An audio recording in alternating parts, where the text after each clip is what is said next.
Kumusta mga kapurok, mga ka-fishing trip? Narito na naman ang inyong paboritong fishing expert handang magbigay ng pinakabagong forecast para sa ating paboritong libangan. Ngayong araw ng ika-12 ng Enero, 2026, mayroon tayong kakaibang kondisyon na dapat abangan kung nagpaplano kang mangisda. Pakinggan mo ito dahil ang araw na ito ay may dalang mga sorpresa na maaaring magpabago ng iyong diskarte sa panghuhuli. Manatili sa akin at ibubunyag ko kung bakit ang araw na ito ay magiging espesyal para sa pangingisda sa ating mga tubig dagat. Mga kaibigan, pagdating sa Lapu-Lapu, ang mga hari ng batuhan, abangan ninyo sila sa mga mabababaw na bahagi ng coral reefs at mga istrukturang bato na may lalim na 3 hanggang 10 metro. Bakit doon?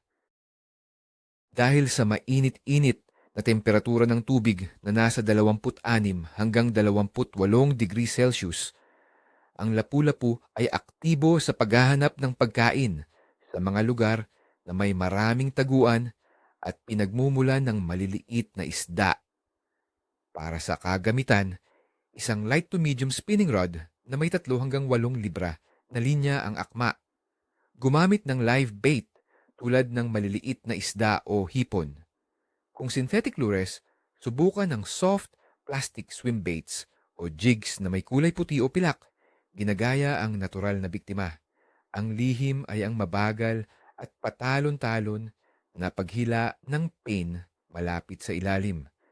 Ngayon naman sa ating pambansang isda, ang bangus.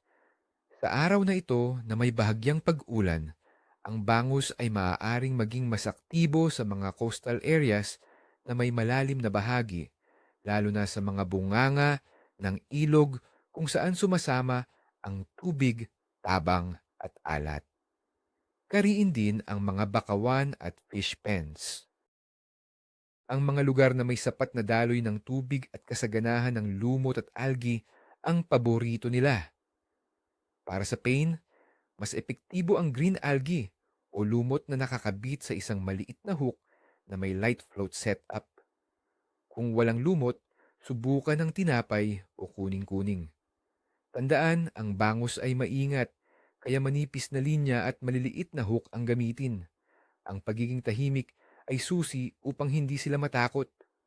Para sa maya-maya, nakilala sa masarap nitong karne, hanapin sila sa mga lugar na may mababaw na coral reefs at mga gilid ng bato na may lalim na 5 hanggang 15 metro.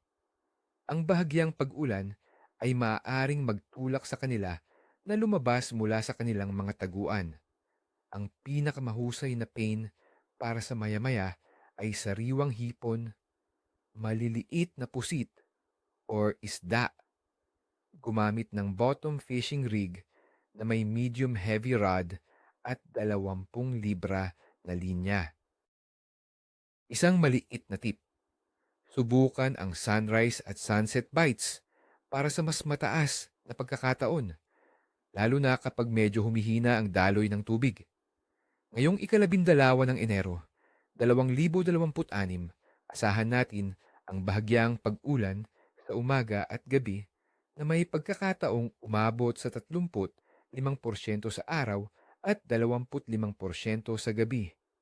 Ang temperatura ng hangin ay mananatili sa 25 hanggang 27 degrees Celsius na medyo komportable para sa pangingisda. Ang halumigmig naman ay nasa 88%. Ang ganitong kondisyon ng panahon, lalo na ang bahagyang pag-ulan, ay maaaring magpataas ng aktibidad ng mga isda dahil sa paghahalo ng tubig at pagdadala ng bagong pagkain. Ang presyo ng hangin ay medyo matatag na pabor sa aktibidad ng isda. Ang hangin ay inaasahang mula sa hilagang silangan na maaaring magdala ng katamtamang alon sa bukas na karagatan, ngunit mas kalmado sa mga baybayin. Ang temperatura ng tubig sa ating mga karagatan ay mainit-init, nasa 26 hanggang 27 degrees Celsius Sa karaniwan, ang ganitong init ng tubig ay perpekto para sa halos lahat ng uri ng isda dito sa Pilipinas dahil ito ang optimal na temperatura para sa kanilang metabolismo at paghahanap ng pagkain. Ang masaganang coral reefs at si grass beds ay magiging aktibo na nagbibigay ng maraming mapagkukunan ng pagkain para sa mga isda. Pagdating naman sa buwan, ngayong araw, ang ikalabindalawa ng Enero, 2026, ang buwan ay nasa waning crescent phase na may 31 hanggang 37% ng liwanag nito. Ito ay isang araw pagkatapos ng last quarter. Ayon sa mga matatandang mangingisda at popular na paniniwala, ang waning crescent ay madalas na nauugnay sa medyo mahinang kagat ng isda dahil sa pagbaba ng liwanag at gravitational pull. Gayunpaman, dahil sa neap tide na inaasahan na may mas kaunting pagbabago sa tubig, maaaring maging mas predictable ang galaw ng isda sa ilang lugar. Sa kabuuan, mga ka-fishing trip, ang pangkalahatang aktibidad ng isda sa araw na ito ay masasabi nating katamtaman hanggang maayos. Ang bahagyang pag-ulan at mainit na temperatura ng tubig ay pabor sa aktibong paghahanap ng pagkain ng karamihan sa mga species, lalo na ang mga nasa coastal at reef areas. Ang mga pelagic species tulad ng talakitok na kasama sa Carangidae family ay maaaring maging mas aktibo sa mga oras na may bahagyang pagbabago sa panahon. Ang bangus at tilapia naman ay magiging masigasig sa mga lugar na may sapat na pagkain. Kailangan lang ng kaunting tiyaga at tamang diskarte. Batay sa lahat ng ating nakalap na impormasyon, ang pangkalahatang forecast ng kagat ng isda para sa ikalabindalawa ng Enero 2026 ay katamtaman hanggang maayos. Ang bahagyang pag-ulan, mainit na temperatura ng tubig at matatag na presyo ng hangin ay bumubuo ng isang paborabling kapaligiran. Bagamat nasa waning crescent phase ang buwan na karaniwang nagpapahina ng kagat, ang iba pang kondisyon ay maaaring magbigay ng sapat na pagpapalit. Kailangan lang nating maging handa sa tamang lugar, tamang oras, at tamang pain.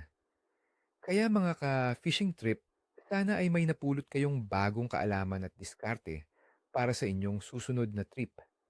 Tandaan, ang pangingisda ay hindi lang tungkol sa huli, kundi sa karanasan at paggalang sa kalikasan. Kaya lumabas na at mag-enjoy. Ni ulo, ni buntot. Kung nagustuhan ninyo ang forecast na ito, huwag kalimutang mag-subscribe sa channel, i-like ang video, at i-share sa inyong mga kaibigan.